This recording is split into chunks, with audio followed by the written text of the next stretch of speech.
श्री गणेशाय नमः।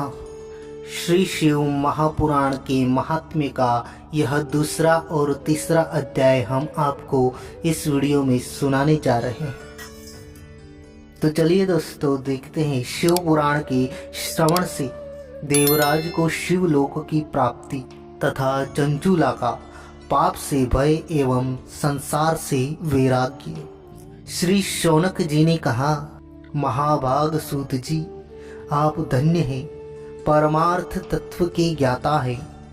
आपने कृपा करके हम लोगों को यह बड़ी अद्भुत एवं दिव्य कथा सुनाई है। भूतल पर इस कथा के समान कल्याण का सर्वश्रेष्ठ साधन दूसरा कोई नहीं है। यह बात हमने आज आपको कृपा से निश्चय पूर्वक समझ ली।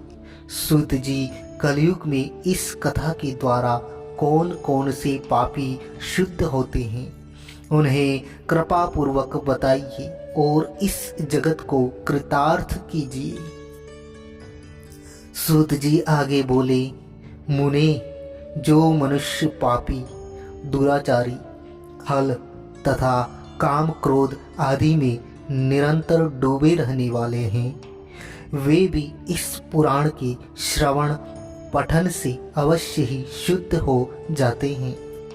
इस विषय में जानकार मुनि इस प्राचीन इतिहास का उदाहरण दिया करते हैं, जिसके श्रवण मात्र से पापों का पूर्णतया नाश हो जाता है। पहले की बात है, कहीं किरातों के नगर में एक ब्राह्मण रहता था, जो ज्ञान में अत्यंत दुर्बल, दरिद्र, रस बेचने वाला तथा वैदिक धर्म से विमुख था, अनजान था। वह स्नान संध्या आदि कर्मों से भ्रष्ट हो गया था और वेश्य वृत्ति में तत्पर रहता था। उसका नाम था देवराज। वह अपने ऊपर विश्वास करने वाले लोगों को ठगा करता था। उसने ब्राह्मणों, क्षत्रियों, वैश्यों, शूद्रों तथा दूसरों को भी अनेक बहानों से मारकर उनका धन हड़प लिया था, परंतु उस पापी का थोड़ा सा भी धन कभी धर्म के काम में नहीं लगा था। वह वेश्यागामी तथा सब प्रकार से आचार भ्रष्ट था। एक दिन घूमता घूमता वह देवयोग से प्रतिष्ठानपुर जूसी प्रयाग में जा पहुंचा। वहां उसने एक शिवालय देखा। वहां बहुत से साधु महात्मा एकत्र हुए थे। देवराज उस शिवालय में ठहर गया, किंतु वहां उस ब्राह्मण को ज्वर आ गया। उस ज्वर से उसको बड़ी पीड़ा होने लगी। वहां एक ब्राह्मण देवता शिव पुराण की कथा सुना रहे थे। ज्वर में पड़ा हुआ देवराज ब्राह्मण की मुखा अरविंद से निकली हुई इस शिव कथा को निरंतर सुनता रहा। एक मास के बाद वह ज्वर से अत्यंत पीड़ित होकर चल बसा, अर्थात मर गया। यमराज के दूत आए और उसे पाशों से बांधकर बलपूर्वक यमपुरी ले गए। इतने में ही शिवलोक से भगवान शिव के पार्षदगण आ गए। उनके गौर अंग कर्पूर के समान उज्जवल थे, हाथ त्रिशूल से सुशोभित हो रहे थे।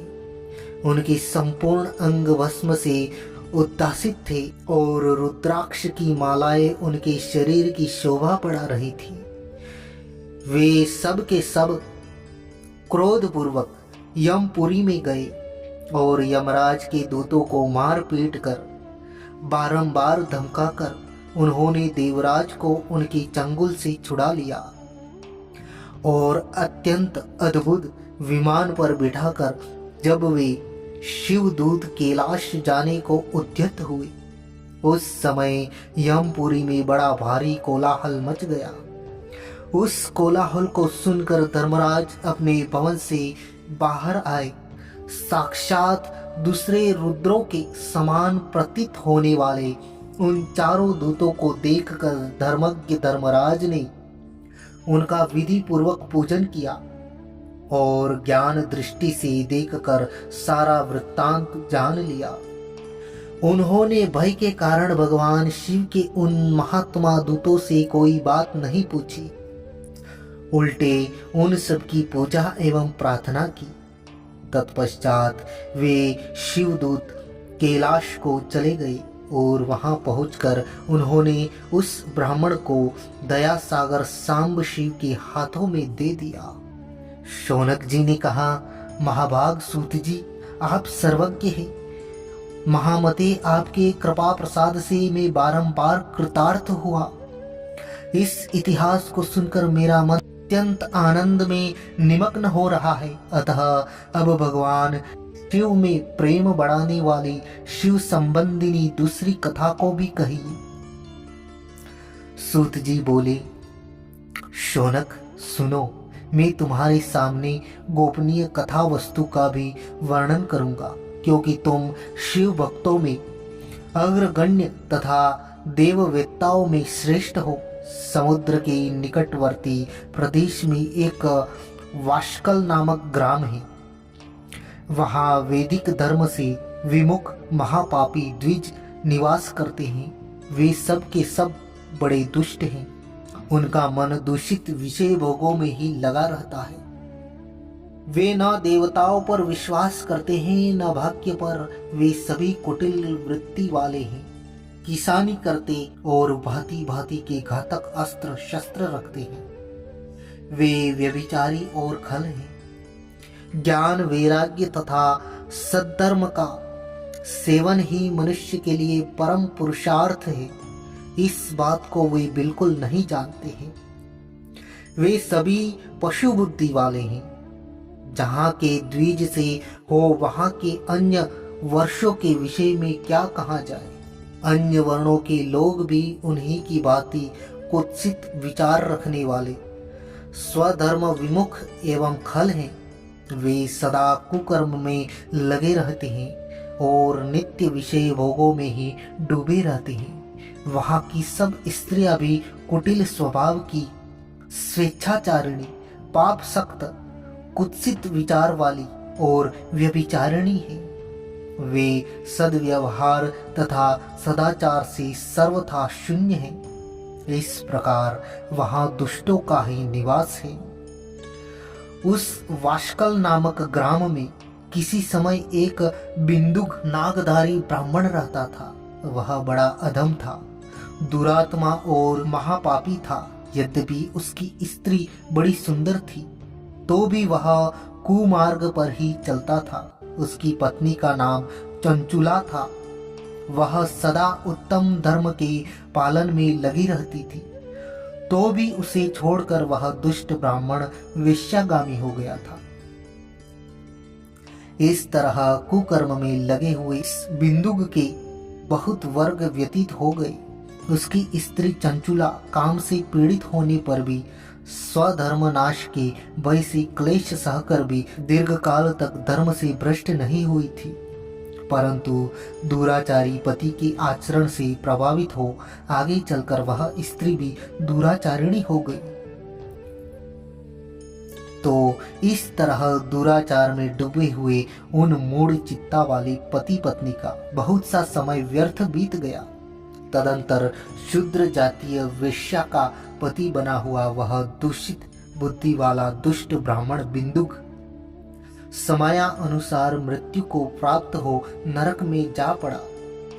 बहुत दिनों तक नरक के दुख भोग कर वह मूढ़ बुद्धि पापी विंध्य पर्वत पर भयंकर पिशाच हुआ।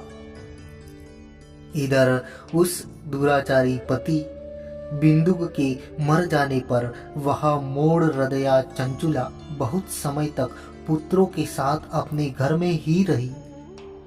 एक दिन देव योग से किसी पुण्य पूर्व के आने पर वह स्त्री भाई बंधुओं के साथ गोकर्ण क्षेत्र में गई। तीर्थ यात्रियों के संग से उसने भी उस समय जाकर किसी तीर्थ के जल में स्नान किया। फिर वह साधारणतया मेला देखने की दृष्टि से बंधुजनों के साथ यत्र तत्र घूमने लगी। घूमती घामती किसी देव मंदिर में गई। और वहाँ उसने एक देवज्ञ ब्राह्मण के मुख से भगवान शिव की परम पवित्र एवं मंगलकारिणी उत्तम पौराणिक कथा सुनी। कथावाचक ब्राह्मण कह रहे थे कि जो स्त्रियां पर पुरुषों के साथ व्यभिचार करती हैं, वे मरने के बाद जब यमलोक में जाती है तब यमराज के दूत उनकी योनि में तपे हुए लोहे का परिग डालते हैं। पौराणिक ब्राह्मण के मुख से यह वैराग्य बढ़ाने वाली कथा सुनकर चंचुला भय से व्याकुल हो वहां कांपने लगी। जब कथा समाप्त हुई और सुनने वाले सब लोग वहां से बाहर चले गए, तब वह भयभीत नारी एकांत में शिव पुराण की कथा बाँचने वाले उन ब्राह्मण देवता से बोली। चंचुला ने कहा, हे ब्राह्मण, मैं अपने धर्म को नहीं जानती थी, इसलिए मेरे द्वारा बड़ा दुराचार हुआ है। हे स्वामी, मेरे ऊपर अनुपम कृपा करके आप मेरा उद्धार कीजिए। आज आपके वैराग्य रस से ओतप्रोत इस प्रवचन को सुनकर मुझे बड़ा भय लग रहा है। मैं कांप उठी हूँ और मुझे इस संसार से वैराग्य हो गया है। मुझ मूढ़ चित्त वाली पापिनी को धिक्कार है। मैं सर्वथा निंदा के योग्य हूँ, कुत्सित विषयों में फंसी हुई हूँ और अपने धर्म से विमुख हो गई हूँ। हाय, न जाने किस किस घोर कष्टदायक दुर्गति में मुझे पड़ना पड़ेगा, और वहां कौन बुद्धिमान पुरुष कुमार्ग में मन लगाने वाले मुझ पापिनी का साथ देगा। मृत्यु काल में उन भयंकर यमदूतों को मैं कैसे देखूंगी जब वे बलपूर्वक मेरे गले में फंदे डालकर मुझे बांधेंगे। तब मैं कैसे धीरज धारण कर सकूंगी नरक में जब मेरे शरीर के टुकड़े टुकड़े किए जाएंगे। उस समय विशेष दुख देने वाली उस महायातना को मैं वहां कैसे सहूंगी। हाय, मैं मारी गई, मैं जल गई, मेरा हृदय विदीर्ण हो गया और मैं सब प्रकार से नष्ट हो गई हूँ, क्योंकि मैं हर तरह से पाप में डूबी रही हूँ। ब्राह्मण, आप ही मेरे गुरु, आप ही मेरी माता और आप ही पिता हैं। आपकी शरण में आई हूँ, मुझ दिन अबला का आप ही उद्धार कीजिए, उद्धार कीजिए। सूत जी कहने लगे, शौनक, इस प्रकार खेद और वैराग्य से युक्त हुई चंचुला ब्राह्मण देवता के दोनों चरणों में गिर पड़ी। तब उन बुद्धिमान ब्राह्मण ने कृपा पूर्वक उसे उठाया और इस प्रकार कहा। तो दोस्तों, शिव पुराण के दूसरे और तीसरे अध्याय में कहानी यहीं तक थी। आगे की कहानी हम तीसरे अध्याय में सुनेंगे। आशा करते हैं यह वीडियो आपको पसंद आया हो। अगर वीडियो पसंद आया हो तो वीडियो को लाइक कर लीजिए, शेयर कर दीजिए और चैनल को सब्सक्राइब करना ना भूलें, ताकि आगे आने वाले शिव महापुराण के सभी अध्याय आपको सबसे पहले प्राप्त हो जाए। थैंक यू, धन्यवाद।